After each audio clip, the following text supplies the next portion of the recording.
Okay, so this is episode 2 of Easy Vegan Eats. This episode's going to be all about plastic and where it came from, how we use it, how it became so popular, and what it's actually doing to our environment. So what is plastic? What we know as plastic is essentially a synthetic polymer that, for sake of time, was invented in 1907. Plastic is a synthetic polymer, man-made. A polymer is a long chain of similar molecules, and as there are chains of molecules found in nature, synthetic polymer is essentially just a man-made chain that's typically longer than ones found in nature. And the ones that humans create are typically longer than ones found in nature. And the ones we use, at least to begin with, were made from petroleum and other crude oils. So it's the beginning of kind of our environmental spiel about it. So the way that they're organized to create new materials, they create substances that are strong, lightweight, and flexible. That's where the plasticity comes from. Plastic was already a word meaning affiliated with plasticity. So our term for plastic is derived from that, with it being lightweight and flexible. The word plastic itself is dated back to the 17th century, meaning a solid substance that can be molded. So this new material that was invented just adopted that name for, fitting the definition, essentially. The early synthetic plastics were early on seen as beneficial to the environment because these synthetic materials cut down on animals hunted for their shells and the horns and skin, and wood products, so cutting down on deforestation due to these synthetic materials that were being created. So in certain environments where they didn't have certain animals or a certain type of tree or stone that would make a different material that they needed, if they needed bowls or cups, whatever plastic was used for to begin with, if that specific location didn't have those materials, they'd have to import materials. And so this was seen as environmentally friendlier than hunting and deforestation. So that was in 1907 when it kind of got its kickoff, and plastics made a huge jump in World War II. There was rationing all across the US, and a lot of materials were being diverted to war efforts across the globe. And so stateside, plastics were being utilized a lot more because it was cheaper and a cheaper alternative for the citizens that stayed here.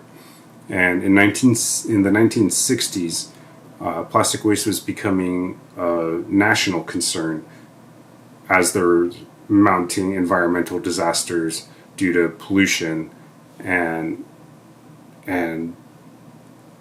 the nation consensus was that we needed to keep an eye on how we were treating our environment. So there was a lot of oil spills and fires that kind of decimated certain regions of the US, and plastics just kind of got lumped into that, finding where our trash is going, how garbage is being handled, and how we were taking care of our environment, or lack thereof, not taking care of our environment at all. So that was in the 1960s. Plastic invented in 1907, made a huge jump in the 40s. In 1960s, it was kind of taking a second look at it. And then now here in 2020, I think it's still unknown if plastics ever truly are biodegradable or not. It hasn't been around terribly long. So we do know that they break down incredibly slowly. But the way they break down is into smaller and smaller pieces of itself, just creating fractals of the material that it was created for.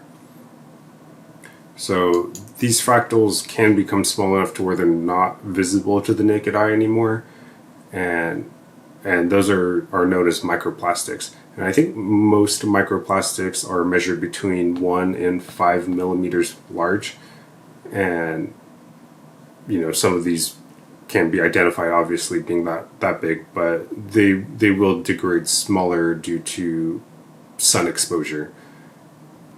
So when it comes to marine life, these small microplastics can resemble food for a lot of the small marine life, and it can have detrimental health effects to the ecosystems. So you get some small little feeder fish that think these little bits of plastic are food, and with the amount of plastic that's in the ocean, if their diet primarily consists of plastic, these species are going to die out, creating a chain reaction. Then the fish that eat them going to die out, fish that eat them going to die out.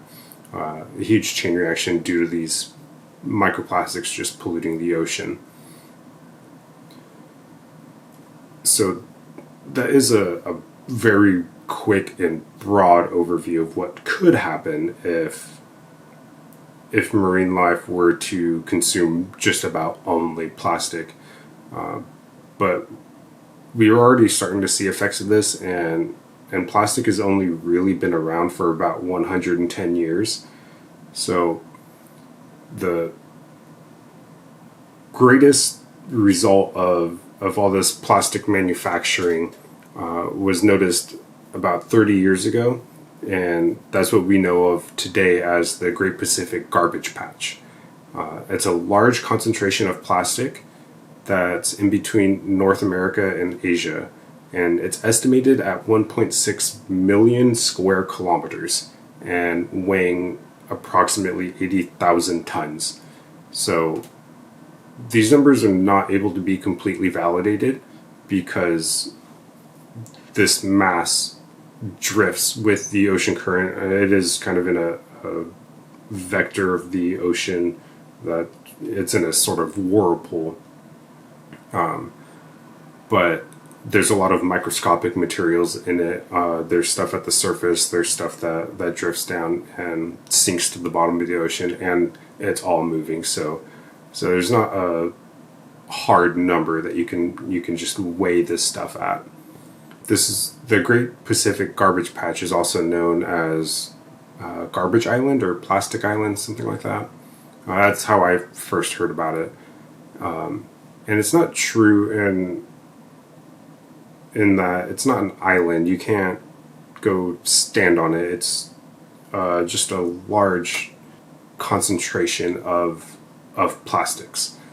So there's ocean currents that kind of just put it into this section of the Pacific, where it just kind of spins around, catching things in its way. So if we were able to weigh this centralization of garbage, I'd also kind of assume that we'd be able to excavate it from the ocean, if we had the means to weigh it. So as far as the way we did get our measurements, I think about 10 years ago there was a fleet of 30 boats that went across different sections of the Pacific Garbage Patch, and they grabbed samples of the waste, and then those were filtered and parceled out, and then I think they were put into freezers on the boats and then sent to labs for research and seeing what kind of plastics were in there, how they were degrading, and what was at the top, what was at the bottom, what was in the center, what was out towards the outside of this garbage patch. And just due to the volume, they were able to find out that towards the middle it was more dense with plastic, and towards the outside it was significantly less dense. So it does have, the way our galaxy is shaped, how, real dense amount of stars in the middle, and then it just kind of frays out. kind of towards where we are, where it's a lot thinner. It's that same sort of whirlpool effect where it's way more dense in the middle. It is, we were able to get a decent number due to the samples from these 30 boats. The Great Pacific Garbage Patch, estimated at 1.6 million square kilometers, is over 600,000 square miles. So that area is about twice the size of Texas, and it's still a little bit more than that. So with states I'm familiar with, take the square miles of some different states to get a more accurate representation of that size. It would be the size of Texas, California, Colorado, and Oregon combined is what's floating out there in our ocean just in garbage. And the weight of this is 80,000 tons. So trying to find some figures to compare 80,000 tons to is a little ridiculous because it's so incredibly heavy. It's kind of hard for us to put into perspective. But just for some comparisons, it's 80,000 tons is 1/4 of the weight of the Empire State Building. It's 6 times the weight of the Brooklyn Bridge. It's 8 times the weight of the Eiffel Tower. It's 500 houses. A funny comparison I saw is 30,000 times the tongue of a blue whale, which is a very odd comparison. The largest parking lot in the world, at least as of 2005, I didn't see any updated references, so I don't think it's been beat yet, but as of 2005, the largest parking lot in the world is in West Edmonton Mall, and it has 20,000 parking spaces. So if you filled up those 20,000 parking spaces and then stacked a layer of cars on top of those cars, you'd still have enough left over to fill up the Epcot parking lot at Disney World in Florida. Is the weight, all those cars combined would be the weight of this estimated garbage patch. So how did this become so bad? How did it start? So the main consensus I see is that there's ghost nets that trap in a ton of debris, and these ghost nets are fishing nets that were lost at sea while fishing, and I don't think it was being monitored. So a bunch of boats go fishing, they lose a net, or they catch something they weren't supposed to catch. Instead of detangling or releasing whatever was caught, dropping nets, and then those nets just float around in the ocean. So these nets over time just got sucked into different ocean currents, and then again there's that whirlpool effect in the Pacific region, that as these nets just floated around, they weren't degrading, they would just catch more and more debris, essentially just compounding on each other, creating this garbage patch. So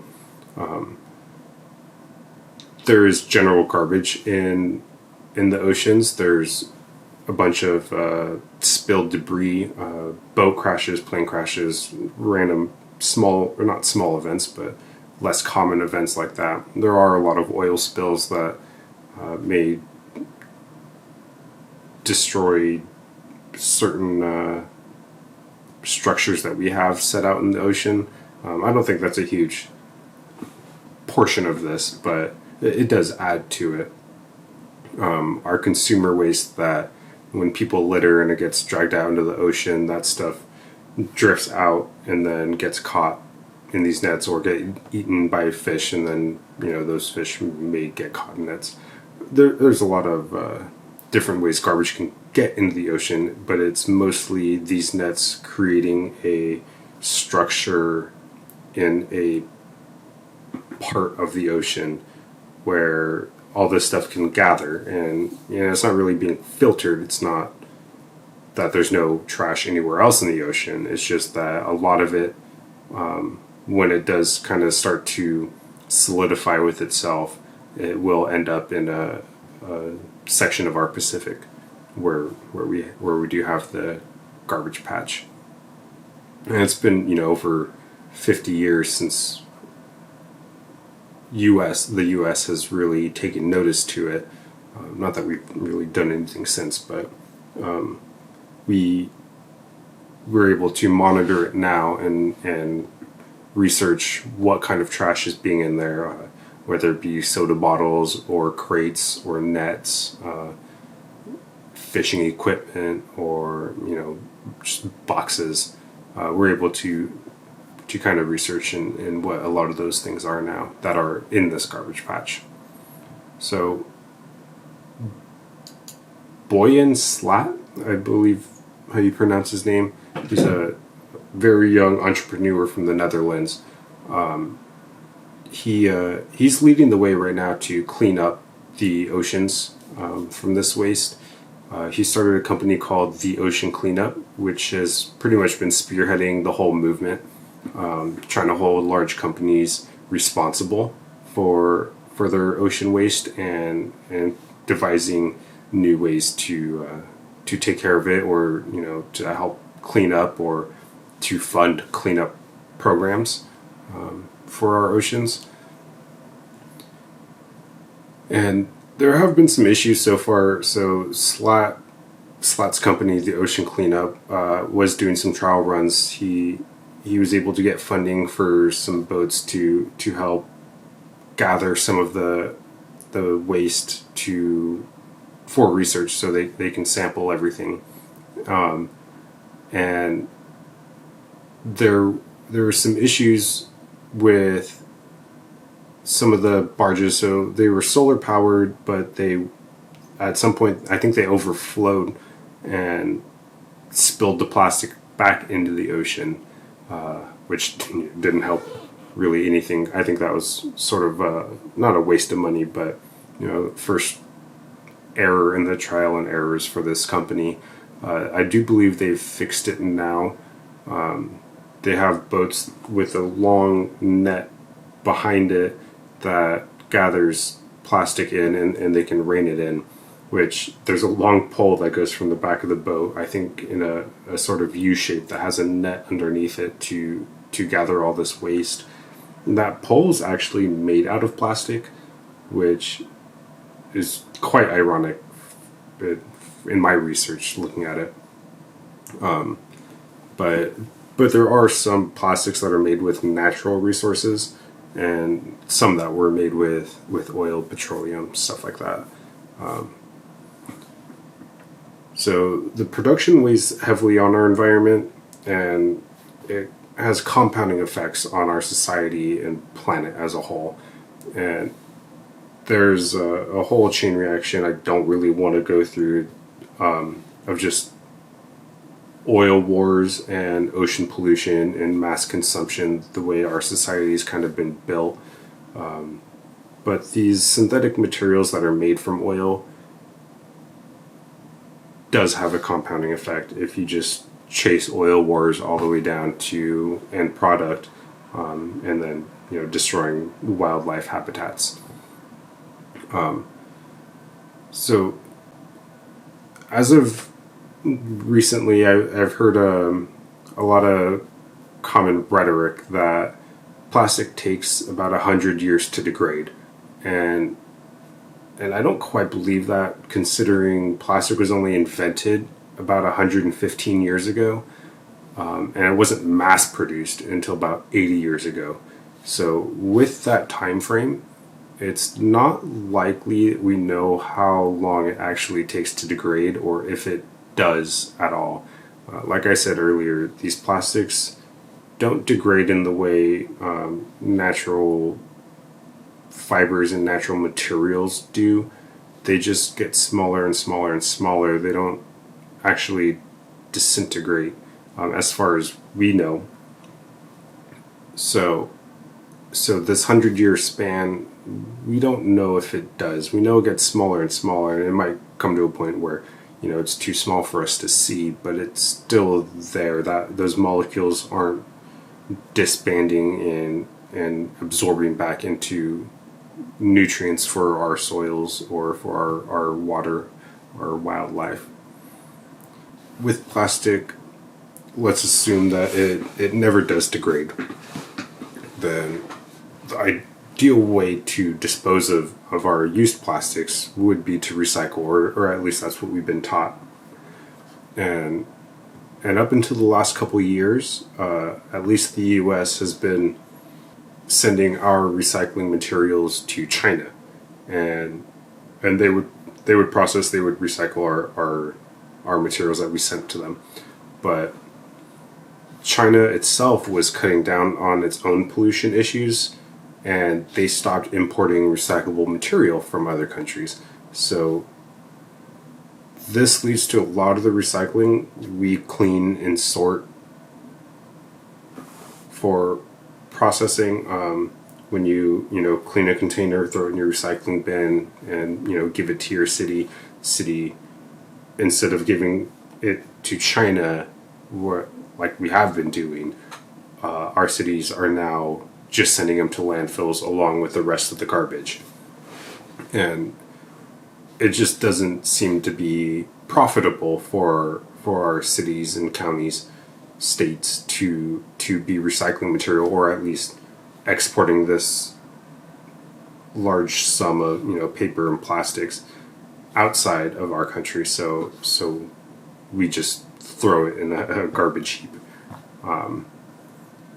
And it's just because it's not profitable, should be a concern. And our government subsidizes plenty of companies, especially in the energy field, which our government subsidy programs for energy is for both renewable and non-renewable sources. So if we can't recycle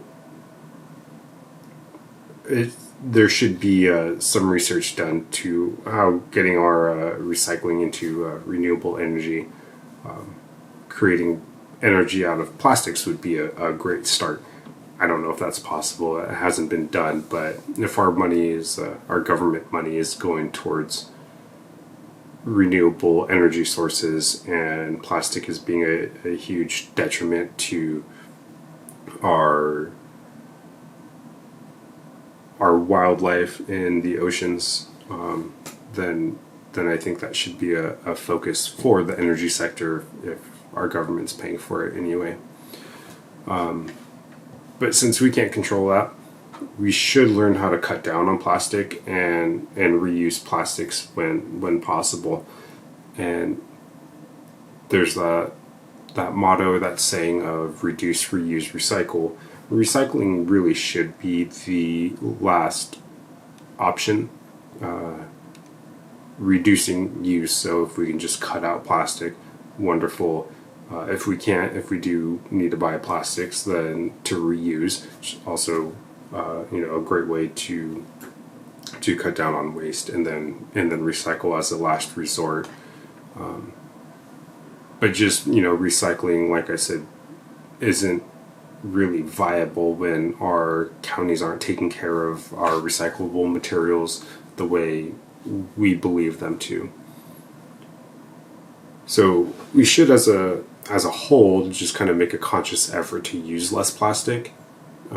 So I know with grocery stores, at least before this pandemic, had a ban in California that you bring your own reusable bags. You can have canvas tote bags, just to stay completely away from the plastic. Not putting vegetables in those clear little bags. You can just wash your vegetables when you get home. Cut down on that sort of waste. buying glass products when you can instead of plastic, and reusing the glass. But I know, I mean, just looking around here, the tripod, parts of my camera, that tripod, monitors, my keyboard, my phone, there's all kinds of things, my light, packaging, there's all kinds of things here that have plastic in it, and there's not really a true way to get around all that, at least for now. My glasses, the TV remotes, figurines, mounts, my cooler, there's endless plastic around, which is real disheartening. So not being a consumer would generally be the only way to get rid of that. Living on a farm or a commune, making your own food, not buying anything, making your own clothes, it seems like the only way. At least kind of being a cynic about it. Living in the city and taking advantage of the benefits our society has come across, though, I think it's going to be near impossible to become plastic free. As of the last couple months, and trying to reevaluate my stance on veganism and environmentalism, where I stand and what moves I want to make, I have tried to make a conscious effort to cut down my plastic waste, my plastic consumption, but I've gone through plenty of sets of Tupperware beforehand, where I'd buy a set of Tupperware to carry my lunch to work, and it would last a year or two, and it would start to crack. Or if it was a harder plastic, maybe it cracks. You can't put pasta in there because the sauce would leak through. Can't put soups in there at all, it would just leak through. I had some softer plastics where the lid just didn't fit quite right, and so just during transport, just going to work and back, the lid might come off and then the food spills. So I do still use some of my broken Tupperware just for larger things. If I make like a lentils with stir fry, something that's not too juicy and kind of solid, that won't fit through the cracks, then I'll still use them. But they are kind of on their way out. They do eventually get so bad where there's chunks missing, which is not going to keep my food safe or fresh. At least with the Tupperware, I would like to reuse them when they got cracked like that. At least not for food storage, but I could glue it back together and then just use it as a general storage if I needed like cables or something. But it generally just turns to waste anyway. I don't have a lot of room, and I don't have a lot of things to be stored. Everything pretty much has its place. If I had every plastic Tupperware or used sauce bottle that I bought, my room would just be filled with a bunch of bottles and Tupperwares of trash, essentially. So I did recently buy some glass Tupperware, but even the glass Tupperware I've come to realize has a plastic lid on it, which is better than nothing. It should last a bit longer than the plastic Tupperware I had, hopefully. But it's one step, and it was before I started researching plastic and actually taking an eye to what I'm buying and purchasing. I don't think I could find any Tupperware that is completely plastic free. I am keeping my eye out, though. I'm not in need of any right now, so I'm not shopping for it. But every time every time I'm at the grocery store or at a home goods store, then I keep my eye out just to see what the options are out there. And I do want these episodes, as I do my research, I do want them to to keep a vegan or environmentally focused drive behind them, and I'll try and throw that in as much as I can. But there are plenty of hobbies that I have. So I know, I think I said it in the original introduction episode, but this will cover all my hobbies when it comes to music, cooking, food, just environmental stuff, motorcycles, clothing, traveling. And I will try and keep a vegan twist on it, and just how day-to-day vegan stuff is not the general meat is murder and animal rights activism kind of stuff. I'm going to try and stay away from that. But I do want to take an actionable step of doing this research and seeing if I can reevaluate my veganism, and if I can make any considerable changes in my day-to-day life. So with this, it would be something like cutting out more plastics from my life.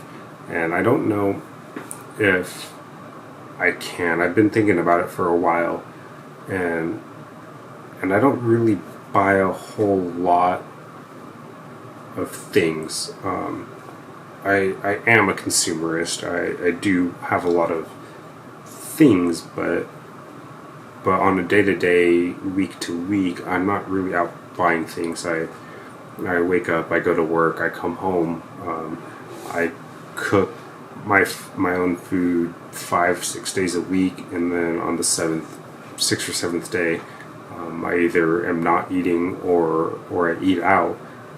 I don't generally buy sodas or water or anything, so the one step I was looking to take is I have some reusable straws and reusable cups in my cupboard, so I was going to just keep some of that stuff in my car for when I'm out. I don't have to buy a cup, but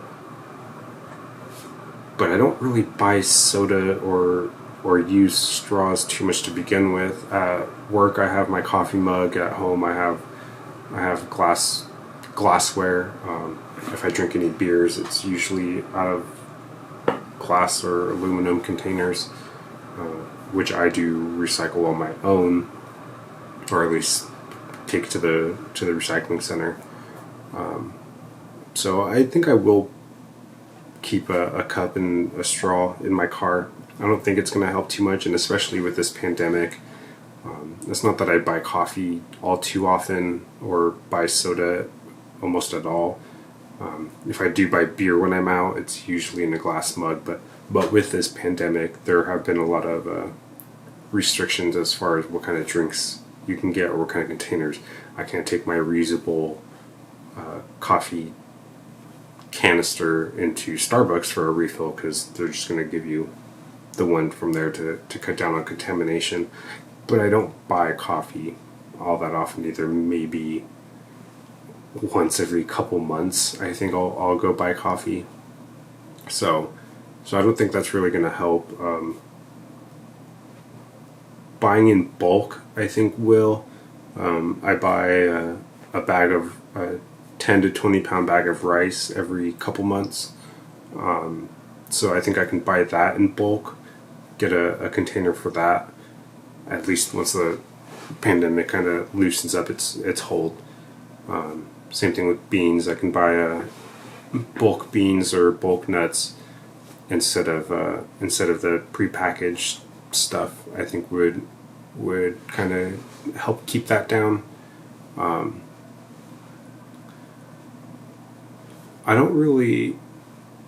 can't think of much. I mean, I don't really buy stuff online anymore, or I try not to, at least.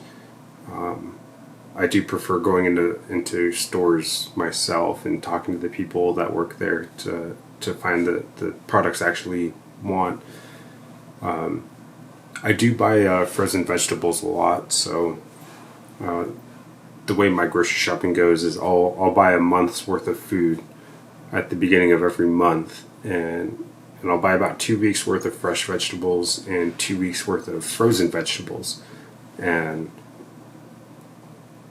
those frozen vegetables usually come pre-packaged in some plastic, kind of like the way the Gardein frozen foods are.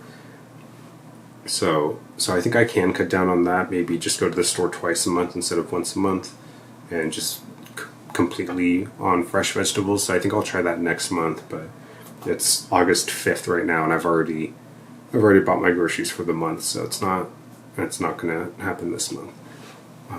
I am making a conscious effort though for the rest of this month to cut down on any plastic I can, and I hope I can see a change at least once, hopefully.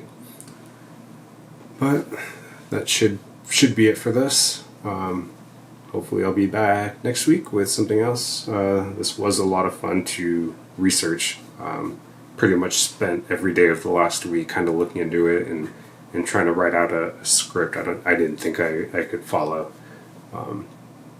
So I don't know what next week's episode is going to be, or actually when any of these are coming out, because I'm just kind of batching them right now. But thanks for listening, and if you have any comments or criticisms, please let me know. Trying to figure out how to read and have a background that's not completely boring. Hopefully I stayed in focus. But alright, have a good week.